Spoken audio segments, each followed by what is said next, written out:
দেখুন, কোর্টের প্রসিডিংস চলবে, এরকম হাজার মামলা চলছে কোর্টে। তো সেই জন্য কোর্টে যখন রায় হবে সেটাই মান্য হবে সবার জন্য।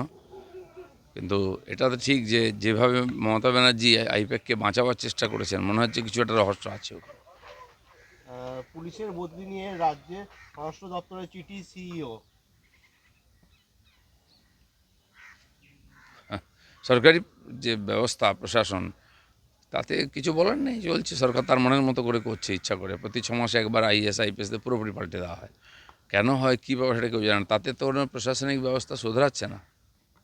আজ দিল্লিতে বৈঠক এসআইআর নিয়ে। এসআইআর চলছে, পশ্চিমবাংলা নিয়েই এসআইআর নিয়ে চিন্তা, সারা দেশে হচ্ছে, কোনো চিন্তা নেই। তো সেই জন্য এখানকারকে জটিল করে করে আরও বেশি লেন্দি করার চেষ্টা চলছে।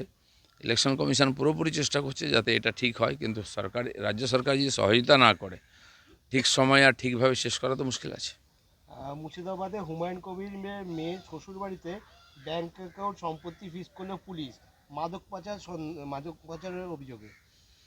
পশ্চিমবাংলায় পুলিশ যেটা করে বেশিরভাগ রাজনৈতিকভাবে প্রেরিত হয়ে করে।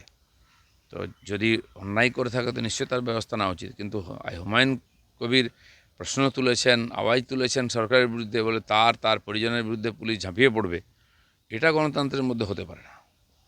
শহরে উদ্ধার বিপুল অস্ত্র। গড়িয়া থেকে বাইপাসে যাওয়ার একটি অটোতে 6টি আগ্নেয়াস্ত্র, 11 রাউন্ড গুলি পাওয়া গেল। 2 বছর আগে। সারা পশ্চিমবঙ্গব্যাপী অস্ত্র শস্ত্রের কারখানা তৈরি হচ্ছে। বোমের আওয়াজ, বোম ফাটছে, মারা যাচ্ছে লোকেরা, বাচ্চারা। বন্দুক তো কলকাতায় পাওয়া যাচ্ছে, জেলায় জেলায় পাওয়া যাচ্ছে। তো সারা দেশ থেকে বোম বন্দুক এখানে জমা করা হচ্ছে বোধহয় ইলেকশনটাকে রক্তাক্ত করার জন্য। সেজন্য সরকারের উপর তো ভরসা কম আছে। কেন্দ্র সরকারের নজর রাখা উচিত এখানে, নাহলে তো মুশকিল হয়ে যাবে এখানে নির্বাচন করা আর ভোট দেওয়া। নির্বাচন কমিশন ডিজিকে কালকে শোকজ করলো, যেভাবে কোনো কিছু ব্যবস্থা গ্রহণ না করার জন্য, কি বলবেন? আগেই করা উচিত ছিল।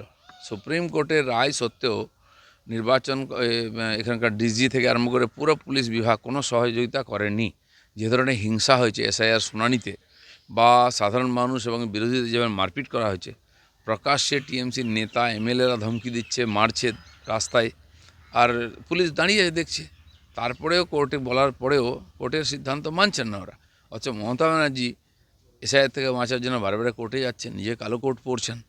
তো এই যে পুরো সিস্টেমটাকে ডিস্টার্ব করে দেওয়া হচ্ছে, এটা পুলিশের জন্যই সম্ভব, পুলিশকে কাজে লাগিয়ে হচ্ছে। তো আমার তো মনে হয় এরকম পুলিশ অফিসারদের পুরো সাসপেন্ড করা উচিত, বসিয়ে দেওয়া উচিত চাকরি থেকে। চূড়ান্ত ভোটার তালিকা প্রকাশ আরও অনেকটা পিছিয়ে যেতে চলেছে, প্রায় 28 তারিখ হতে চলেছে এমনটাই জানা যাচ্ছে, কি বলবেন? এই যখনই হোক, যতক্ষণ না ওটা পরিষ্কার হচ্ছে, জেনুইন হচ্ছে, ভুয়ো ভোটার বাদ যাচ্ছে, ততক্ষণ পর্যন্ত এই প্রক্রিয়া চালানো উচিত।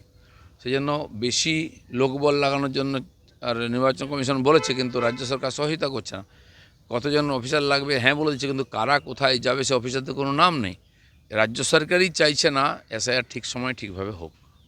গতকাল রাতে রাজারহাটের বিএলওর অফিসে চুরি এবং কাগজপত্র তছরূপ করা হয়েছে। সবই হবে, আমরা জানি। অনেক জায়গায় পঞ্চায়েত অফিস জ্বালিয়ে দেওয়া হয়, অন্যান্য অফিসে আগুন লাগিয়ে দেওয়া হয় যাতে তথ্য সব চুরি হয়ে যায়। তাই বিএলও অফিসকে টার্গেট করা হয়েছে। বিএলও অফিস তার কিছু না, সরকারি অফিস। টিএমসি চাইলে সবকটা লুটপাট করে নিতে পারে। হিন্দি হিন্দি